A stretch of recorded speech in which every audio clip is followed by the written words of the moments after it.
জন্য কোটি কোটি মানুষ তার মুখের কথা শোনার জন্য ডাক্তার শফিকুর রহমান সাহেব যেখানে পৌঁছাচ্ছেন সেখানে লক্ষ লক্ষ জনতা পঙ্গপালের মতো ভিড় করছেন তার মুখের কথা শোনার জন্য, তাকে এক নজর দেখার জন্য। সেই সংগ্রামী নেতা আপনাদের সাতক্ষীরার মানুষকে সালাম দিয়েছেন। এই তালা কোলারোয়ায় আজকে সকালে মহিলাদের যে সম্মেলন হবে, বিকালে ইনশাআল্লাহ পুরুষ ভাইরা আসবেন, সেখানে ঐতিহাসিক সম্মেলন হবে। সেই সম্মেলনের তিনি সফলতা কামনা করেছেন এবং দোয়া করেছেন। সম্মানিত মা বোনেরা, আমি আপনাদের খিদমতে আরজ করতে চাই যে আজকে যে বাংলাদেশে 5ই আগস্টের ছাত্র গণ অভ্যুত্থানের পর একটি মুক্ত পরিবেশে আমরা আজকে সমাবেশ করতে পারছি, সম্মেলন করতে পারছি, আল্লাহ তাআলার দ্বীনের দাওয়াত নিয়ে বাধাহীনভাবে মানুষের ঘরে ঘরে, গ্রামে, ওয়ার্ডে, ইউনিটে, পাড়ায়, মহল্লায় আপনারা যেতে পারছেন।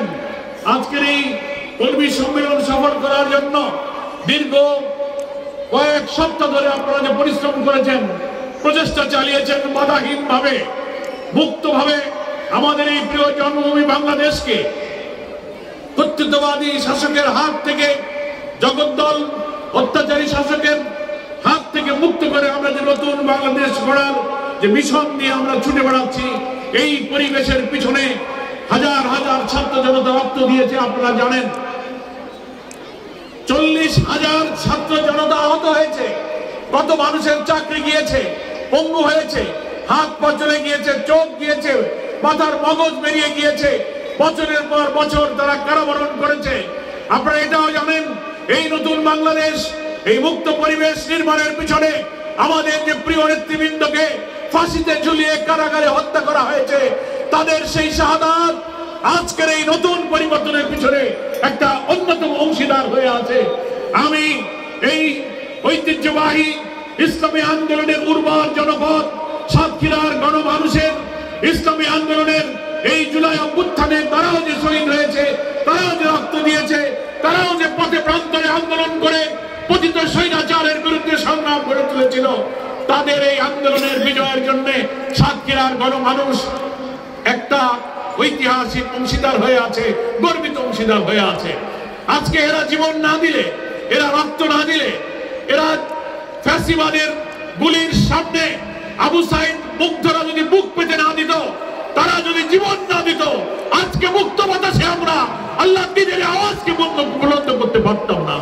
আজকের এই কর্মী সম্মেলনে আমার মা বোনেরা আসুন, ওই সব ত্যাগী, ওই সব আত্মত্যাগী, দেশপ্রেমিক, দ্বীনের জন্য, দেশের জন্য অত্যাচারের বিরুদ্ধে রুখে দাঁড়িয়ে যারা জীবনের মূল্যবান সম্পদ মিলিয়েছে, যে মায়ের মুখ খালি হয়েছে, যে স্বামী, সন্তান, পিতা মাতা তার স্বজনকে হারিয়েছে, আমরা তাদের জন্য আল্লাহ তাআলার কাছে মাগফিরাতের জন্য দোয়া করছি এবং আহতদের সুস্থতার জন্য আল্লাহর কাছে তৌফিক কামনা করছি।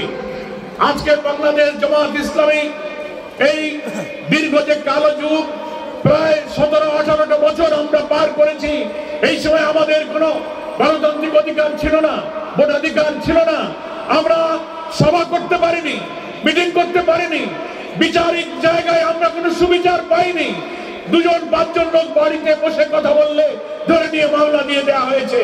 এই সাতক্ষীরার কত মা বোনেরা বৈঠক করতে গিয়েছেন, পুলিশ হামলা করেছে, বাড়ির থেকে নিরপরাধ মানুষকে ধরে নিয়ে হাতে বোমা দিয়ে মিথ্যা মামলা করেছে এবং আমাদের হাজার হাজার ভাই বোনদেরকে কারাগারের অন্তরালে অন্তরীণ করেছে, মিথ্যা মামলায় সাজা দিয়েছে। আমাদের প্রিয় আমিরে জামাত মাওলানা মতিউর রহমান নিজামী, আলী আহসান মোহাম্মদ মুজাহিদ, কামারুজ্জামান, আব্দুল কাদের মোল্লা, মীর কাসেম আলীদের মতো প্রিয় নেতৃবৃন্দকে কারাগারে মিথ্যা মামলায় আটকে রেখে ফাঁসিতে ঝুলিয়ে হত্যা করেছে।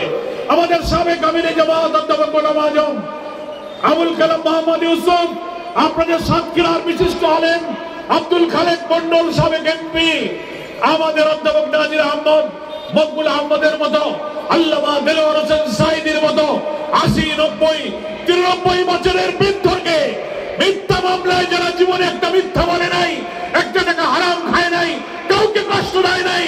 নিরপরাধ নেক মানুষগুলোতে বৃদ্ধ বয়সে মৃত্যুর মুখে তিলে তিলে তাদেরকে মৃত্যুর দিকে ঠেলে দেওয়া হয়েছে।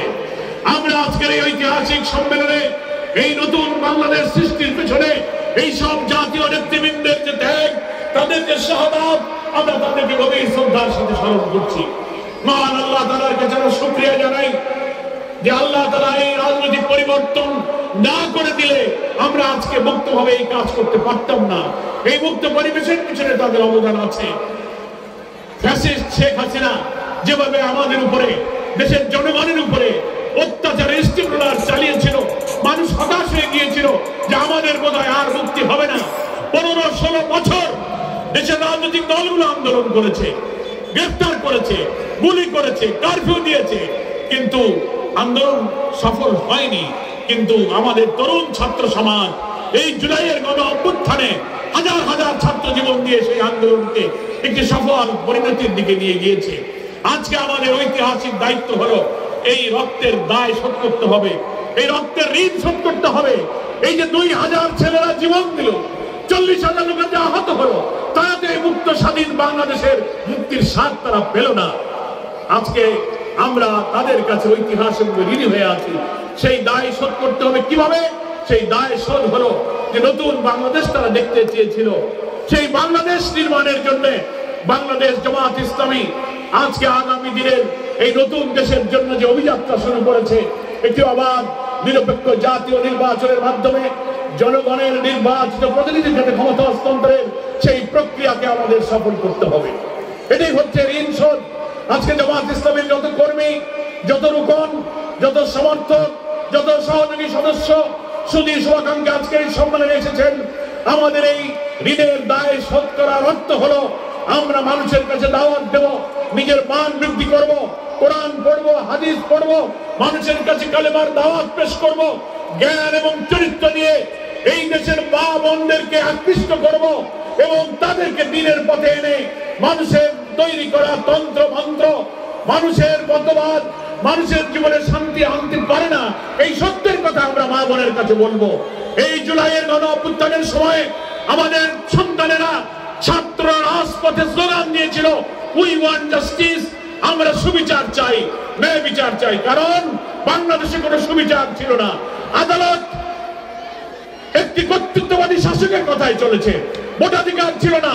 2014, 18, 24 সালে 3টা ভোট হয়ে গেছে, আমরা ভোট দিতে পারি নাই। আমাদের ভোটাধিকার ছিল না, গণতান্ত্রিক অধিকার ছিল না, ইসলামী মূল্যবোধ ছিল না। আলেম ওলামা, পীর মাশায়েখ, ইসলামিক স্কলার, দাড়িওয়ালা, টুপিওয়ালাদেরকে ধরে ধরে কারাগারে আটকানো হয়েছে। মুসলিম জাতিসত্তা তারা ধ্বংস করেছিল। ক্ষুধা, দারিদ্র, অভাব, অনটন, অর্থনীতিতে লুটপাট, আত্মসাৎ করে সব তারা তছনছ করেছিল। আমাদের আমিরে জামাত ডাক্তার শফিকুর রহমান দেশের মানুষকে তাই বলেছেন, এই মানুষের তৈরি করা তন্ত্রমন্ত্র শাসন এবং নির্যাতনের এই কালো যুগ পেরিয়ে আমাদের সন্তানেরা যে জন্য জীবন দিল, সেই নতুন বাংলাদেশ আমাদের গড়তে হবে।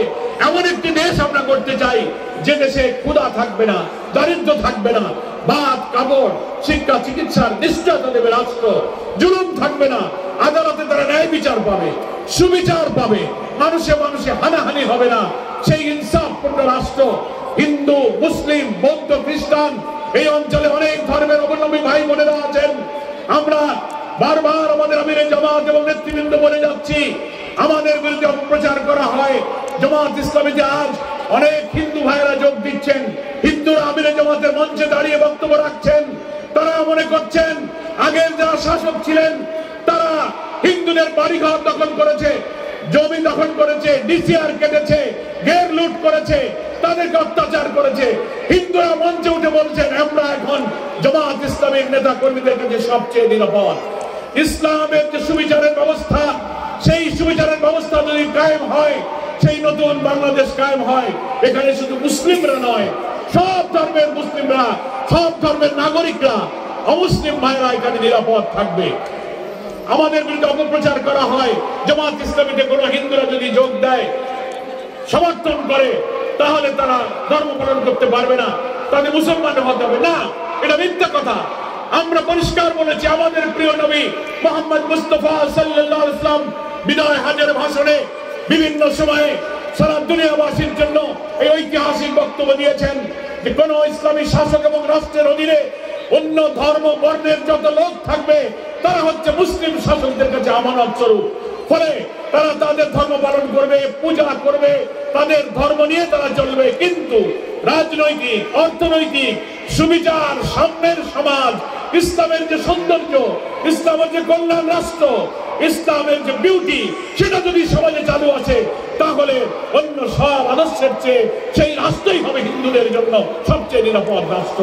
সেই জন্য তারা আমাদের অর্থনৈতিক কর্মসূচি, রাজনৈতিক কর্মসূচিকে সমর্থন করে হাজার হাজার হিন্দুরা জামাত ইসলামীতে যোগদান করছে। তাই এমন বাংলাদেশ আমরা দেখতে চাই যে বাংলাদেশে বরকত হবে, কল্যাণ হবে, সাম্য হবে, সুবিচার হবে, খাদ্য বস্ত্রের অভাব হবে না। ইসলামের আদর্শের ভিত্তিতেই সেই সুবিচারের রাষ্ট্র কায়েম হতে পারে। আল্লাহ তাআলা কোরআন মাজিদে সেই ইনসাফ, সুবিচারের কথা বলেছেন। মানুষের দায়িত্বে, মানুষের ক্ষমতায় কখনো সেই সুবিচার কায়েম হতে পারে না। কারণ মানুষ অবিচার করতে পারে, মানুষ পক্ষপাতিত্ব করতে পারে, মানুষ ভুল করতে পারে, মানুষ লোভে ভয়ে সত্য পথ থেকে বিচ্যুত হতে পারে। কিন্তু মহান আল্লাহর কাছ থেকে ওহীর মাধ্যমে যে কোরআন এসেছে, ওহীর যে বাণী জিবরিল ফেরেশতার মাধ্যমে প্রিয় নবীর কাছে এসেছে, নির্ভুল জ্ঞানের উৎস হচ্ছে সেই ওহীর জ্ঞান, সেই জ্ঞান হচ্ছে কোরআন। সেখানেই আছে ইনসাফ, সেখানেই আছে সুবিচার। আল্লাহ তাআলা কোরআন মাজিদে সূরা হাদীদের মধ্যে বলেছেন, আউযু বিল্লাহি মিনাশ শাইতানির রাজীম, বিসমিল্লাহির রহমানির রহিম, লাকাদ আরসালনা রুসুলানা বিল বায়িনাতি ওয়া আনজালনা মা'হুমুল কিতাবা ওয়াল মিজানা লিয়াকুমান নাসু বিল কিসত ওয়া আনজালনাল হাদীদ ফীহি বা'সুন শাদীদ ওয়া মানাফিউ লিন-নাস।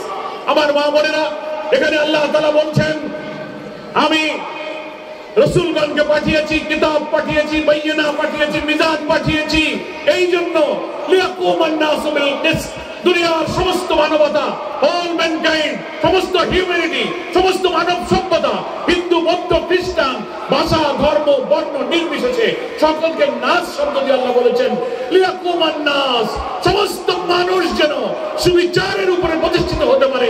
সেই জন্যই আল্লাহ নবীরা এসেছেন, কিতাব, বাইয়িনা, বিধান সবকিছু আল্লাহর কাছ থেকে এসেছে। আমার সম্মানিত মা এবং বোনেরা, তাই ইনসাফ এবং সুবিচার এটা আল্লাহর কাছ থেকে ওহীর মাধ্যমে যে কোরআন এসেছে, রাসূলের আদর্শের যে শিক্ষা, এটাই হচ্ছে ইনসাফ। মানুষের কাছে ইনসাফ নেই, ইনসাফ হচ্ছে আল্লাহর কাছে। তাই জামাত ইসলামী ওহীর নির্ভুল জ্ঞানের মধ্য দিয়ে সেই সুবিচারের বিধান, এর ভিত্তিতে নতুন বাংলাদেশ আমরা কায়েম করতে চাই। সেই সুবিচারের বাংলাদেশ, ন্যায় বিচারের বাংলাদেশ আমরা এখানে প্রতিষ্ঠিত করতে চাই। যে বাংলাদেশ প্রতিষ্ঠিত হলে মানুষ বেকার থাকবে না, খাদ্যের অভাব থাকবে না, চিকিৎসার জন্য হাজারি করবে না, অন্নহীনের সেই মর্ম ব্যথা, বস্ত্রহীনের আকুতি, নিরন্ন মানুষের আহাজারি থাকবে না। আল্লাহ রাসূল সাল্লাল্লাহু আলাইহি ওয়াসাল্লাম হাদিসের মধ্যে বলেছেন, কোন রাষ্ট্রে ইসলামী শাসকের দায়িত্ব আসলে সেই রাষ্ট্রের সকলের মৌলিক সমস্যা সমাধানের দায়িত্ব সরকারের। এই দেশে নতুন বাংলাদেশ যদি কায়েম হয়, কোরআন সুন্নাহর ভিত্তিতে রাষ্ট্রের দায়িত্ব হবে সকলের খাওয়া পড়ার ব্যবস্থা করো, কাজ দাও। যাদের কাজ দিতে পারবে না, বেকার থাকবে, ইসলামী রাষ্ট্রের দায়িত্ব হবে তাদের বেকার ভাতা দিয়ে তাদের পরিবার পরিচালনার দায়িত্ব সরকারকে গ্রহণ করতে হবে।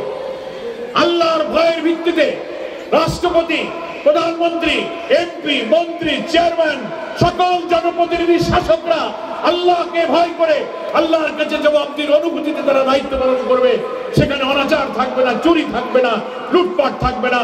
আমার মা বোনেরা, আগামী জাতীয় নির্বাচনে যদি এই তালাক কোলাহল থেকে এমন সৎ নেতৃত্ব নির্বাচনের মধ্য দিয়ে সারা বাংলাদেশের 300 আসনের অধিকাংশ আসনে আমরা যদি আল্লাহকে ভয় করার মতো এই নেতৃত্ব, আমরা এই গুণাবলী সম্পন্ন মানুষকে যদি বিজয়ী করতে পারি, তাহলেই সেই সোনার বাংলা, বরকতের বাংলা আমরা সেদিন গড়তে পারবো। আল্লাহ তাআলা কোরআন মাজিদে বলেছেন, ওয়ালাউ আন্না আহলাল কুরা আমানু ওয়াত্তাকাউ লাফাতাহনা আলাইহিম বারাকাতিন মিনাস সামাই ওয়াল আরদ। আল্লাহ বলছেন, কোন জনপদের মানুষ যদি আল্লাহর উপরে ঈমান আনার পর তাকওয়ার ভিত্তিতে, আল্লাহকে ভয় করার ভিত্তিতে দেশ পরিচালনা করতে পারে, আসমান এবং জমিনের সমস্ত বরকতের দরজা সেই জাতির জন্য আল্লাহ খুলে দেবেন। তাই আপনাদের কাছে আমরা আহ্বান জানিয়েছি, আসুন গোটা সাতক্ষীরা ইসলামী আন্দোলনের একটি দুর্জয় ঘাঁটি। এক সময় এই সাতক্ষীরাতে প্রত্যেকটি নির্বাচনী এলাকায় 4টি আসনে আমরা বিজয়ী হয়েছিলাম। আগামীতে যখন নির্বাচন হবে এই অঞ্চলের জননন্দিত নেতা তালা কলারোয়ার সবচেয়ে জনপ্রিয় মানুষ, বাংলাদেশ জামাত ইসলামী নির্বাহী পরিষদের সদস্য, দীর্ঘদিন যিনি সাতক্ষীরা জেলার আমির ছিলেন, এই সাতক্ষীরা গ্রামে গঞ্জে পাড়ায় মহল্লায় এই সংগঠনকে যিনি তৃণমূলে গড়ে তুলেছেন, আমাদের সেই প্রিয় নেতা অধ্যক্ষ মোহাম্মদ ইজ্জতুল্লাহ। এই ইজ্জতুল্লাহ এই অঞ্চলের জনপ্রিয় নেতা, তার মতো মানুষকে যদি আমরা পার্লামেন্টে পাঠাতে পারি, ইনশাআল্লাহ নতুন বাংলাদেশ গড়ার সংগ্রামে এই তালা কলারোয়া গোটা সাতক্ষীরা একটি ঐতিহাসিক ভূমিকা রাখবে ইনশাআল্লাহ। আমার প্রিয় ভাই ও বোনেরা, পরিশেষে আমি এই কথা বলে আমার বক্তব্য শেষ করতে চাই। জামাত ইসলামীর আমরা যারা কর্মী, আমরা যারা আল্লাহর দ্বীনকে বিজয়ী করতে চাই, মানুষকে ইসলামের দিকে ডাকার আগে ইসলাম সম্পর্কে আমাকে আগে পড়তে হবে, কোরআন বুঝে পড়তে হবে, শুদ্ধ করে পড়তে হবে, অর্থ বুঝতে হবে, হাদিসের জ্ঞান, সিরাতের জ্ঞান, ইসলামের সমাজ রাষ্ট্র অর্থনীতির জ্ঞানে আমি জ্ঞানী হব, তারপর অন্য মা বোন মহিলাদের কাছে আমি বলতে পারবো। আমার চরিত্র, নৈতিকতা, পর্দা, নামাজ, হালাল রুজি, আচার আচরণ দিয়ে অন্য মহিলাকে, অন্য নারীকে, অন্য বোনকে আমি আকৃষ্ট করবো। আমার কথা আর কাজের মধ্যে মিল হবে। আমার জীবনের লক্ষ্য হবে আমি আল্লাহ তাআলার দ্বীন বিজয়ী করতে চাই। যতদিন দুনিয়াতে আল্লাহ আমাকে রাখবেন, নিজের জীবনে আমি ইসলাম মানব, পরিবারে মানব, সমাজে মানব, রাষ্ট্র কায়েম করার জন্য একমত দিনের এই মহান আন্দোলনের সাথে থাকবো। আমার আয় রোজগার, পরিবার, স্বামী, সন্তান, ব্যক্তিগত পেশা থাকবে, কিন্তু এটা আমার মূল জীবনের লক্ষ্য হবে না। আমার জীবনের লক্ষ্য হবে আল্লাহ তাআলার দ্বীনকে কায়েম করা। প্রত্যেকটি কর্মী যদি এই জীবনের চূড়ান্ত লক্ষ্যে নিজেকে তৈরি করতে পারে, বায়াত গ্রহণ করতে পারে এবং শপথ গ্রহণ করে শপথের কর্মী হতে পারে, তাহলেই আমার জীবন, চরিত্র, কর্ম, জ্ঞানের সমন্বয়ে আমি ইসলামী আন্দোলনের একজন আদর্শ কর্মী হতে পারি। প্রিয় মা এবং বোনেরা, সংগ্রামী ভাইরা, তাই আসুন আজকের এই ঐতিহাসিক কর্মী সম্মেলনে আমরা এই শপথ গ্রহণ করি। এখান থেকে বাড়িতে বাসায় ফিরে গিয়ে প্রতিটি পাড়ায় মহল্লায়, প্রতিটি ভোট কেন্দ্রে আমরা আগামী দিনে নতুন বাংলাদেশ গড়ার জন্য দাওয়াতি কাজ করব, ইউনিট গঠন করব, নিজেরা মজবুত সংগঠনে আমাদের এলাকাকে গড়ে তুলব এবং কোন অপপ্রচার, কোন মিথ্যাচারে আমরা বিভ্রান্ত হব না। আমরা আগামী দিনে নতুন বাংলাদেশ গড়ার পিছনে যারা বাধা হয়ে দাঁড়াবেন তাদের বিরুদ্ধে জাতীয় ঐক্য আমরা গড়ে তুলব। মা বোনদের যে অধিকার ইসলাম দিয়েছে, মা বোনদের যে মর্যাদা, সম্মান ইসলাম দিয়েছে, মানুষের তৈরি করা কোন রাষ্ট্রে আমাদের মায়েরা, মহিলারা সে অধিকার পেতে পারে না। শুধুমাত্র ইসলামের কল্যাণ রাষ্ট্রেই মাদের মহান মর্যাদা তারা পেতে পারে। মা বোনেরা, আপনারা জানেন বাংলাদেশে যত ভোটার আছে, এই তালা কলারোয়ার প্রতিটি ভোট কেন্দ্রে আপনারা কমিটি করেছেন, ইউনিয়নে কমিটি আছে, গ্রামে কমিটি আছে, উপজেলায় কমিটি আছে। আপনারা হিসাব করে দেখবেন যত ভোটার আছে আপনার গ্রামে, যত ভোটার আছে আপনার ভোট কেন্দ্রে, তার অর্ধেক ভোটার হচ্ছে কিন্তু মহিলা। বাংলাদেশে যত ভোটার তার অর্ধেক, কোন কোন জায়গায় অর্ধেকের বেশি হচ্ছে ভোটার মহিলা। ফলে আজকে তালা কলারোয়ার যত ভোটার আছে ভোট কেন্দ্রে, সেই ভোটারের অর্ধেক হচ্ছে মহিলা। ফলে অর্ধেক ভোটারকে বাদ দিয়ে নির্বাচনে বিজয়ী হওয়া সম্ভব নয়। আজকের এই কর্মী সম্মেলনে মা বোনদের কাছে আবেদন জানাবো, আপনার একটি ওয়ার্ডে, আপনার একটি ভোট কেন্দ্রে যত মহিলা ভোটার আছে, অনতিবিলম্বে অর্ধেকের বেশি ভোটারকে জামাত ইসলামীর সহযোগী সদস্য ফরম পূরণ করতে হবে। দাওয়াতের কাজ করে অর্ধেকের বেশি মহিলাকে জামাতে যোগ দিয়ে জামাতের সহযোগী সদস্য ফরম পূরণ করতে হবে। কেন্দ্রে কেন্দ্রে মজবুত মহিলা কমিটি গঠন করতে হবে। এর মধ্য দিয়েই তারা কলারোয়ার গণভিত্তি রচনা করে আমরা এখানে আগামী দিনে ইসলামী আন্দোলনের বিজয়ের সূচনা করব। আমি আপনাদের সকলকে ধন্যবাদ জানাই, মোবারকবাদ জানিয়ে আমি এই কথা বলে বিদায় নিতে চাই, আগামী দিনে বরকত এবং কল্যাণের সেই রাষ্ট্র গঠনের জন্য এই তালা কলারোয়া সাতক্ষীরার মহিলারা অগ্রণী ভূমিকা পালন করবে। এই সাতক্ষীরায় কত লোক শহীদ হয়েছে, সোনার ছাত্র কলিজার টুকরাদেরকে গুলি করে হত্যা করা হয়েছে, বাড়িঘর বুলডোজার দিয়ে ভেঙে দেওয়া হয়েছে। এই রক্তের ঋণ শোধ করতে হবে। জামাত ইসলামীকে বিজয়ের মাধ্যমে এই রক্ত নির্যাতনের ঋণ আমরা পরিশোধ করব। আমাদের সকলকে সেই বিপ্লবে আমি আমার বক্তব্য শেষ করছি। মহান আল্লাহ তাআলা তার দ্বীনের জন্য আমাদের সকলকে কবুল করুন। আমার তৌফিক ইল্লা বিল্লাহ। হাযা মা ইনদি ওয়াল ইলমু ইনদাল্লাহ আলাইহি তাওয়াক্কালতু ওয়া ইলাইহি মুনীব। আসসালামু আলাইকুম ওয়া রাহমাতুল্লাহি ওয়া বারাকাতুহু।